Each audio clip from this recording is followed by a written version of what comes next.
Pensioners अपना एहतजाज हम रिकॉर्ड करवाएँ कि तनख्वाहों में महंगाई के तनासब से इजाफा किया जाए, पेंशन में महंगाई के तनासब से इजाफा किया जाए, दीगर अलाउंसेस, स्कूलों की प्राइवेटाइजेशन के खिलाफ और लिविंग एंगेजमेंट के खिलाफ जो हमारे मेन मुतालबात हैं। ये हमारे वो मुतालबात हैं जो हमारे सबके जो है मुश्तरका मुतालबात हैं। अगर इंडिविजुअल आप देखें तो हर कम्यूनिटी के डिफरेंट मुतालबात हैं कि कहीं आप के मुलाजमीन कॉन्ट्रैक्ट पर या डेली बेसिस पर हैं, जैसे हेल्थ डिपार्टमेंट में हैं तो हम चाहते हैं कि उन्हें रेगुलर किया जाए, जैसे डेंगू स्टाफ है हेल्थ डिपार्टमेंट में उनको रेगुलर किया जाए, या जो लोग डेंगू का काम कर रहे हैं उनको डेंगू अनाउंस किया जाए हेल्थ डिपार्टमेंट में। इसी तरह अपग्रेडेशन रुकी हुई है मुलाजमीन की, प्रमोशन रुकी हुई हैं, वो तमाम महकमों का अलग अलग से मुतालबात हैं। नेशनल प्रोग्राम की भी अपग्रेडेशन है, हमारा ये भी मुतालबा है। लेकिन इस वक्त जो कलेक्टिव मामला हैं उसके लिए हमें सबको मुतहद होने की ज़रूरत है, और अगर हम मुतहद नहीं होंगे तो ये वक्त यहाँ से अगर गुजर गया तो हाथ मलने के अलावा कुछ भी नहीं रहेगा। अभी इजाज़ भाई ने एक बात की है कि वो कहते हैं कि गवर्नमेंट के लिए ये बजट बहुत अहम है। गवर्नमेंट के लिए ये बजट इतना अहम हो या ना हो, सरकारी मुलाजमीन के लिए बहुत अहम है। IMF के साथ नए मुआहदे होने जा रहे हैं, और आप सब जानते हैं कि कभी भी अशराफिया ने अपनी मराद पर कोई कट नहीं लगाया। अपने जो मराद हैं उनमें हमेशा इजाफा हुआ है, क्योंकि वो इक़्तिदार में आते ही इन मराद को इंजॉय करने के लिए है। वो हमारे ना खैर खा है, ना हमारे दुख सुख का उनको अंदाज़ा है, वो सिर्फ हमारे पर हुकूमत करने के लिए और हमें गुलाम बनाने के लिए आते हैं। तो जहाँ कोई कट लगाना पड़ता है उन्होंने सरकारी मुलाजमीन पर और पेंशन पर और इदारों पर लगाना होता है। तो ये एक टेस्ट केस होगा हमारे लिए, अगर हम खामोशी से इस वक्त उस तरह जैसे कि कल आपने देखा कि खैबर पख्तूनख्वा में 10% तनख्वाहों में और पेंशन में इजाफा किया गया है। ये क्या इजाफा है? ये तो एक मजाक है, उसको मुस्तरद करते हैं। और हम 29 तारीख को खैबर पख्तूनख्वा में भी एहतजाज होगा और पंजाब में भी एहतजाज होगा। अगर हम भरपूर तरीके से एहतजाज कर लेंगे हो सकता है कि हमें जून में एहतजाज की ज़रूरत ना पड़े। इसलिए 29 तारीख को बहुत फोकस करने की हमें ज़रूरत है कि 29 तारीख के एहतजाज में सब लोग निकलें। अगर हम ये सोचें कि शदीद गर्मी है तो हम कैसे एहतजाज में जाएंगे, सूरज सवा नेज़े पर है और हीट स्ट्रोक हो रहा है, हालात ख़राब हैं, बेहतर है कि हम घरों में रहें, बाकी लोग चले जाएंगे तो वो हमारी भी आवाज़ बुलंद कर देंगे। अगर आप इतनी सी गर्मी बर्दाश्त नहीं कर सकते, अगर हम सब इतनी सी गर्मी बर्दाश्त नहीं कर सकते, तो जो तनख्वाहों में इजाफा मुतवक्के हमारे लिए मुतवक्के है वो नहीं होता, और गवर्नमेंट अपनी मर्ज़ी से 5% 10% तनख्वाह में इजाफा करती है तो महंगाई का मुकाबला नहीं कर सकेगा। तो मुझे ये बताएं, हम अपने मसाइल कैसे फेस कर सकेंगे जब मेरा और आपका बच्चा फ़ीस के लिए हमारे सामने बात करेगा कि फ़ीस लेनी और हमारी जेब में पैसे नहीं होंगे, जब मकानों की किराए नहीं अदा कर सकेंगे, जब बच्चों की शादियाँ नहीं कर सकेंगे, जब घर नहीं बनवा सकेंगे, तो हम वो मुश्किलात क्या हमारे लिए आसान है कि वो हम फेस कर लेंगे। लेकिन अगर एक दिन के लिए हमें एहतजाज करना पड़ता है गर्मी में जाना, तो वो हमारी शान के खिलाफ है। तो फिर हम किसके साथ जुल्म करें? हम अपने साथ जुल्म करें। और दूसरी बात यह है कि जो तकलीफ आप महसूस करते हैं उस तकलीफ का इजहार आप अगर इकट्ठे होकर गवर्नमेंट के सामने करेंगे, जो आप अपनी तकलीफ का इजहार कर सकते हैं वो कोई दूसरा आपके बिहाफ पर जाकर वो इजहार नहीं कर सकता।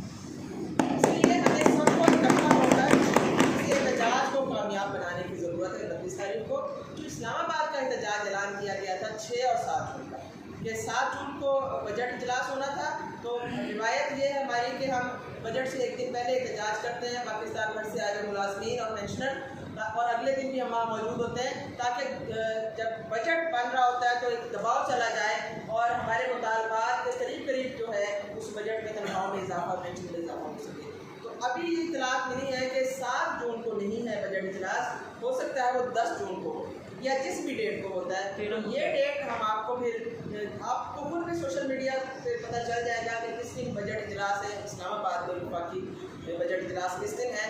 तो उस दिन हम सब इकट्ठे होकर इस्लामाबाद का रुख करेंगे, क्योंकि जो विफाक में बजट में अनाउंसमेंट होगी वही सूबों में भी अनाउंसमेंट होगी और पंजाब में भी वही अनाउंसमेंट होगी।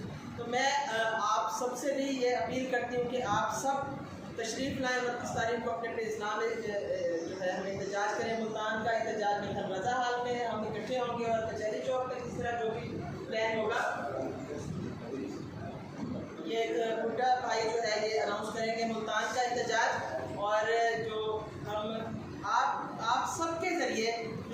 पंजाब भर में ये पैगाम और KP के लिए भी ये पैगाम देना चाहूँगी कि हमें सबको मुत्तहिद होकर सब वो तंजीमें जो अकीका में शामिल हैं, all government employees grand alliance में शामिल हैं या शामिल नहीं हैं, उन्हें भी चाहिए कि इस प्लेटफॉर्म को ज्वाइन करें।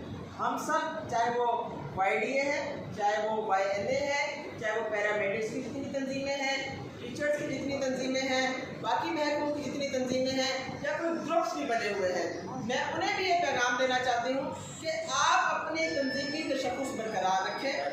आपका तंजीमी तशख़्ख़ुस अकीका में आने से मुतासिर नहीं होता, लेकिन मुश्तरका मुतालबात के लिए हमें सबको इकट्ठा होने की ज़रूरत है।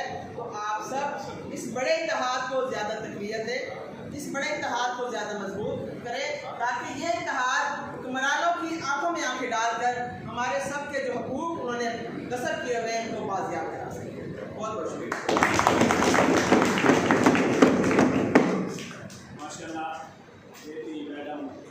देना चाहता हूँ उनके लिए सबसे पहले एक शेर पेश करूँगा मैडम के लिए।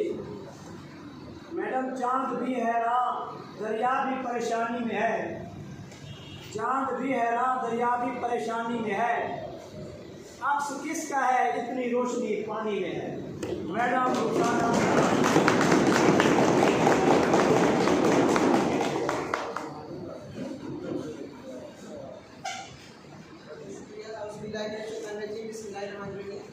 तमाम मोअज़्ज़िज़ कायदीन और आज के हमारे मेज़बान राना आबिद भाई, उनकी पूरी टीम सबको अस्सलाम वालेकुम। वक्त बहुत कीमती है और वक्त बहुत कम है कि आप सब सुबह से यहाँ पर 11 बजे से आए हैं।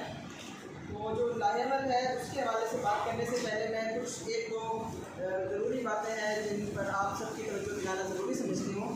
कि सबसे पहले तारिक भाई ने भी बात की है, तो मैं उसी हवाले से बात करूँगी कि अपने अपने तौर पर तमाम तंजीमें जिदोजहद की एक तारीख रखती हैं, चाहे उसमें एप्का है, जितनी भी तंजीमें यहाँ पर मौजूद हैं या इस वक्त नहीं मौजूद, उन सब की तारीखी जिदोजहद है अपने अपने एम्प्लॉइज़ के हवाले से। तो वक्त की ज़रूरत यह थी कि हम एक इत्तेहाद तश्कील देंगे। हमने एक इत्तेहाद तश्कील दिया, all government employees grand alliance, और उस प्लेटफॉर्म से सब ने तारीख़ी कामयाबियाँ हासिल की, ऐसी कामयाबियाँ जो उससे पहले नहीं हासिल की गई।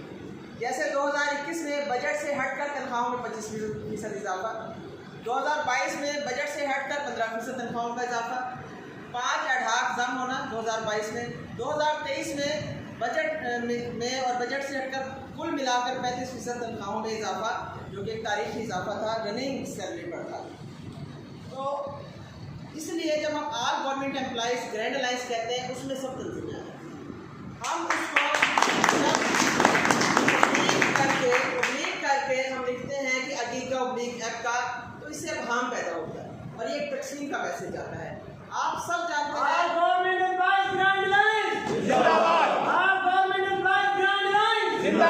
आप सब जानते हैं कि खालिद जावेद संघेड़ा भाई जो इस वक्त यहाँ पर मौजूद नहीं है, अल्लाह पाक उनको सेहत कामिला अता फरमाए, तो वो एप्का के भी सदर हैं, मरकज़ी सदर हैं, और अकीका पंजाब के भी वो चेयरमैन हैं। तो वो तो देखिए तकसीम तो वहीं के वहीं ख़त्म हो गई। जब एप्का के जो मरकज़ी लीडर हैं उन्हें पंजाब की जो है वो चेयरमैनशिप दे दी गई, तो इसका मतलब है कि हम सब एक प्लेटफॉर्म पर इकट्ठे हैं। अगर हम तारुफ करवाएंगे कि एप्का का तारुफ अलग होगा, फिर तो टीचर्स यूनियन का भी तारुफ अलग होगा, फिर नेशनल प्रोग्राम का तारुफ अलग होगा, फिर पैरामेडिक्स का तारुफ अलग होगा, फिर जितनी भी अनगिनत तंजीमें हैं जो तारीखी जिदोजहद में अपनी मिसाल रखती हैं, फिर उनका तारुफ अलग अलग होगा, फिर किस लिए हम इत्तेहाद में इकट्ठे हैं। तो पहली बात तो ये कि माजरत के साथ मैं तो भुट्टा भाई को कोई उसमें नॉमिनेट नहीं कर रही, मैं ओवरऑल एक बात कर रही हूँ कि हमें अकीका जब हम कहते हैं हमें सबको फ़ख्र होना चाहिए कि हम एक बड़े इत्तेहाद का हिस्सा हैं। अच्छा, दूसरी बात ये है कि 2023 की बात जो एक तारीखी एहतजाज हुआ पंजाब भर में, उससे पहले ऐसे तारीखी एहतजाज की मिसाल नहीं देखी गई। जैसे हम तब सब ऑर्गेनाइजेशंस ने, सब यूनियंस ने, फेडरेशंस ने, एसोसिएशंस ने, सब ने बड़ा भरपूर किरदार अदा किया, और कह सकते हैं हम कि उस वक्त के हुक्मरानों को दिल में तारे दिखा दिए हम। तो हमारे भाइयों के और बहनों के जहनों में सवाल पैदा होता है कि वो एहतजाज क्यों मौखर हुआ। तो आप ये देखें कि जब मलिक अहमद ख़ान से हमारे मुज़ाकरात हुए जुलाई में, तो उनके साथ जो कमिटमेंट हुई थी वो भी हमारी तहरीरी नहीं। उन्होंने ज़बानी तौर पर हमारे साथ कमिटमेंट की थी कि मैं आपको ये 35% तनख्वाहों का इजाफा जो है ये आपको ले दूँगा। वो उन्होंने ब्रिज का किरदार अदा किया, उनका किरदार अदा किया। हालांकि उस वक़्त उनके पास कोई ऐसा सियासी ओहदा या ऐसा कोई सरकारी ओहदा उनके पास नहीं था, लेकिन उन्होंने निगरान हुकूमत के साथ और सरकारी मुलाजमीन की जो तंजीम थी all government employees grand alliance Punjab, उनके दरमियान एक पुल का किरदार अदा किया और ज़बानी तौर पर की गई कमिटमेंट को उन्होंने पूरा किया, जिसके नतीजे में सबकी तनख्वाहों में 35% इजाफा हुआ। तो जब हमारी ये एक बड़ी तहरीक ये जो शुरू हुई, जिसमें लीव इनकैशमेंट का बहुत बड़ा मामला था और स्कूलों की प्राइवेटाइजेशन का बहुत बड़ा मामला था और दीगर मामला थे, तो यहाँ तक नौबत आ गई कि आपको पता है कि गिरफ्तारियाँ हो गई कायदे और खुद मैंने भी अपने जो है साथियों के साथ वो गिरफ्तारी दी, उस पर हमें फ़ख्र है। तो इतनी बड़ी कुर्बानियाँ देने के बाद आप कैसे सोच सकते हैं कि किसी ने भी कोई कंप्रोमाइज़ कर दिया होगा? ना कोई कंप्रोमाइज़ कर सकता है, ना हुक्मरानों के पास ऐसे कोई दौलत है कि वो किसी लीडर को ख़रीद सके। तो हमने हमारे कायदीन की जब मीटिंग हुई मरियम नवाज शरीफ साहिबा के साथ या ताकतवर हल्कों के साथ, तो तब भी हमें हमारी चूँकि पिछला जो एक्सपीरियंस था वो यही था कि बग़ैर तहरीरी मुआहदे के हमारा मुतालबा तस्लीम कर लिया गया था। इसलिए मरियम नवाज शरीफ साहिबा की यकीन दहानी पर हमने अपना वो एहतजाज उसको मौखर कर दिया था, उसको ख़त्म नहीं किया था, मौखर कर दिया था कि हमारे मुतालबात पूरे हो जाएंगे। ना सिर्फ ये कि जेल से बुलवा कर कायदीन की के साथ मरियम नवाज शरीफ साहिबा ने मीटिंग की, बल्कि आप सबको याद होगा कि इलेक्शन से 2 दिन पहले 6 फरवरी को भी अगीगा के कायदीन की मीटिंग हुई जाती उम्रा में मरियम नवाज शरीफ साहिबा के साथ, और उन्होंने अपने उस कमिटमेंट को दोहराया कि वो इक़्तिदार में आने के बाद ये लीव इनकैशमेंट का काला कानून वापस करवा देंगे। ताहाल ये काला कानून वापस नहीं हुआ, जबकि वो इक़्तिदार में भी आ चुके हैं और मज़ीद भी काले कवानीन बनाने के दर पे हैं, जिसमें पेंशन की इस्लाहात है और स्कूलों को जो प्राइवेट करने की तरफ वो बतदरीज वो अमली इक़दाम कर रहे हैं। इस पर हमें सबको तहफ़्फ़ुज़ात हैं। तो हम तो इस बात पर यकीन रखते हैं कि जिद्दोजहद के बगैर और कोई ऑप्शन हमारे पास नहीं है और हमेशा हमने पूरा मन जिद्दोजहद की है। उसमें हमने कोई तखसीस नहीं रखी कि हमारे भाई हमारे शाना बशाना है, हम ख़वातीन हैं तो हमें इतनी तादाद में शामिल नहीं होना चाहिए। हम इस बात पर यकीन रखते हैं कि तमाम सरकारी मुलाजमीन बग़ैर तखसीस के एक हैं और हमें सबको मिलकर जिद्दोजहद करनी चाहिए। अभी भी हमारा जो हमारी मीटिंग